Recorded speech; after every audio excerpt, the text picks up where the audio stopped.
Hello students, trigonometry నుంచి SSC ఆర్ఆర్బీలో ఫ్రీక్వెంట్గా అడుగుతున్న క్వశ్చన్ చూద్దాం.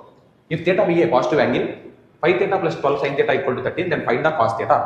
ఓకే, ఒకసారి మనకి ట్రిగ్నోమెట్రిక్ ఐడెంటిటీస్ తెలుసు. సో ట్రిగ్నోమెట్రిక్ ఐడెంటిటీస్ ఏంటంటే, so cos square θ plus sine square θ is equal to 1.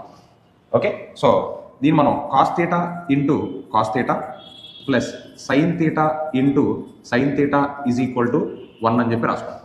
ఒకసారి పైన ఉన్న ఈక్వేషన్ కూడా ఇక్కడ కాపీ చేస్తే, so 5 cos θ plus 12 sin θ is equal to 13 అని వచ్చింది. ఒకసారి ఈ రెండింటిని కంపేర్ చేద్దాం. ఎలా?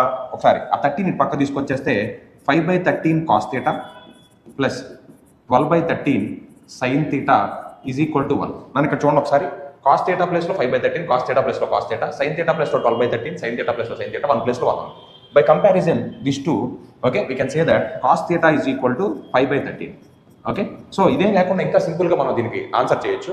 ఏంటంటే, if you know the Pythagorean triplets అంటే హైపోటెన్యూస్. ఓకే, సో హైపోటెన్యూస్ 5 అయితే ఒక సైడ్ 3 ఇంకొక సైడ్ 4. ఓకే, సో మీకు ట్రిప్లెట్స్ కనుక డైరెక్ట్గా తెలుసుంటే ఈ సమ్ ఆ ఫార్మాట్లో ఉందని చెప్పి మనకు డైరెక్ట్గా తెలిసిపోతుంది. ఇక్కడ చూడండి, హైపోటెన్యూస్ 13 అయితే ఒక సైడ్ 5 ఇంకో సైడ్ 12. ఓకే, అదే. సో దీన్ని బట్టి మనం డైరెక్ట్గా చెప్పవచ్చు ఆన్సర్. ఈ 13 పక్క తీసుకొస్తే కాస్ థీటా పక్కన ఏదైతే ఉందో, ఓకే, సో అదే నాకు ఆన్సర్ అవుతుంది. సో కాబట్టి ఆన్సర్ 5/13.